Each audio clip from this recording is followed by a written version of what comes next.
Isang dalagita mula Sagay, Negros Occidental ang inspirasyon ngayon para sa maraming persons with disability. Siya lang naman ang drawing artist champion sa kanilang lugar kahit wala siyang mga kamay. Para bigyan ng mukha ang balita, Mobile Journal, Merymon Reyes.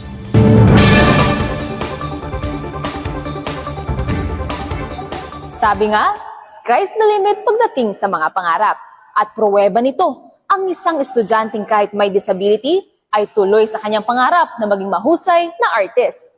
Ito si Kim Guanzon, isang budding journalist mula Sagay City, Negros Occidental. Siya rin ang editorial cartoonist ng kanilang school publication at sa bawat guhit niya, may mahalagang mensahe itong pinaparating tungkol sa mga isyong panlipunan. Pero puwera sa kanyang detalyadong mga drawing, mas nakaka-inspire pa dahil ginawa niya ito kahit wala siyang mga kamay. Ipinanganak kasi siyang mayroong orthopedic disability pero hindi ito naging hadlang sa interes sa pagdodrawing. At pasalamat siya sa isang guro na naniwala sa kakayahan niya.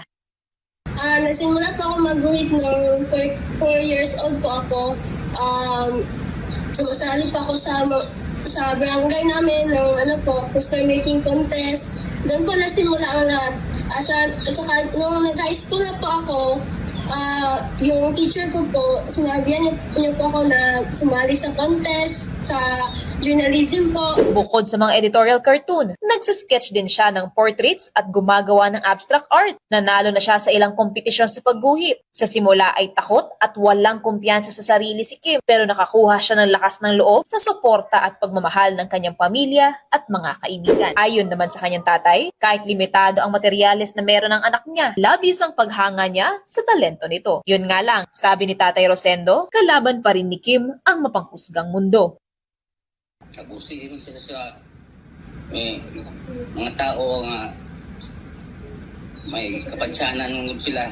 Maraming akong ipagana mga Yung mga bagay po na para sa kanya po ay makaabala po sa akin or makahadlang po sa aming may mga PWD po. Sabi niya po na baka po yung pang-abuso po ng ibang tao, yun po yung isa po yung problema po na makahadlang sa amin, yung husigahan po kami at yung bigyan po na limitasyon yung kakayahan namin. Ngayon ay malapit nang graduate sa senior high school si Kim. At sa kolehiyo, plano niyang mag-aral ng arkitekto o kaya naman ay mag-abogado. At wala siyang nakikitang dahilan para hindi ito matuloy. Kaya naman mensahe niya para sa kapwa niya PWDs, Huwag po sila titigil na matuklasan yung talento na ibibigay ng Diyos para sa kanila. Kasi po, I believe po na may purpose po tayo dito sa mundo. Hindi po ito lang na makamit yung mga bagay na gusto namin abutin. Lalo na po yung mga pangarap namin sa buhay. Katulad lang din po kami sa ibang tao na kumpleto. wala raw imposible sa taong masikap. At kailangan lang ding maging bukas ng lahat para kahit mga PWD ay mabibigyan ng sapat na oportunidad. Mobile Journal, Merymon Reyes po, hatid ang muka ng balita. Pag-usapan pa natin ang kwento ni Kim Guanzon kasama si Mobile Journal, Merymon Reyes.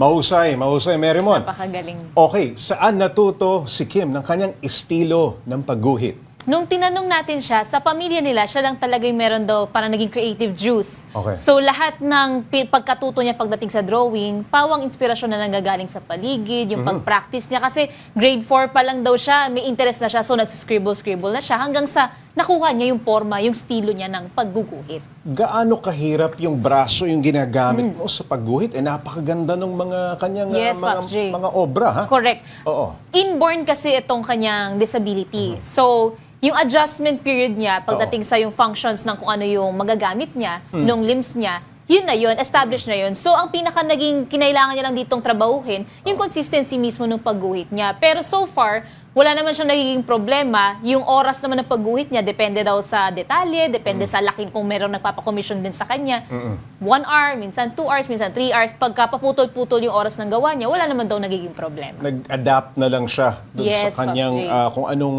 available. No? Yes. Nakita ko pa dun sa report mo, ginamit pa yung paa. Inaaral niya. Exactly, Pops J. Magaling. Okay, sino yung teacher na nag-push dito kay Kim para naman ituloy yung kanyang ginagawa? Ito si Sir Jayano Mirasol, teacher niya to nung junior high school siya. So ito yung naghikayat sa kanya sumali sa mga competitions, Oo. sumali sa student publication. Nag-uusap pa rin naman daw sila ngayon. Pero lumipat kasi ng senior high school itong si Kim, pero nag-uusap pa rin daw sila at very open pa yung communication nila tungkol sa sining. Nice. Okay, plano ni Kim maging architect, no? Yes, Pops. At paano susuportahan yung kanyang pangarap? Sino ang nag-uudyok sa kanya? Lahat daw ng buong pamilya niya, even Oo. yung mga kaibigan niya, sobrang supportive. Kaya hindi siya nahirapan na huwag pansinin na deadmahin yung mga nega sa paligid niya. Lahat daw na pangangailangan niya emotionally, financially, physically, present daw ang pamilya niya. Kaya napakalaking bagay talaga para sa mga PWD, yung halaga ng Oo. suporta, ng reinforcement ng mga, kumbaga magkaroon ng support system Oo. itong mga tao. I'm sure hindi rin nakakalusot ito sa, syempre kahit papano napapansin yung kanyang kalagayan, ano? Pero ano nung sinasabi na lamang niya sa sarili niya? Well, ang pinaka-iniisip niya dito, meron siyang God-given talent, Yes. meron siyang purpose, Oo. wala na siyang ibang gagawin kundi magfo-focus doon, itutuloy niya yung mga pangarap niya. At sana lahat din daw ng tao na may disability, wag din daw magpapapigil sa kung ano yung sinasabi ng tao sa paligid nila. Laban lang daw, tuloy lang daw. Kayang-kaya raw gawin ang imposible. Magaling. Maraming salamat, Mobile Journal, Marymon Reyes.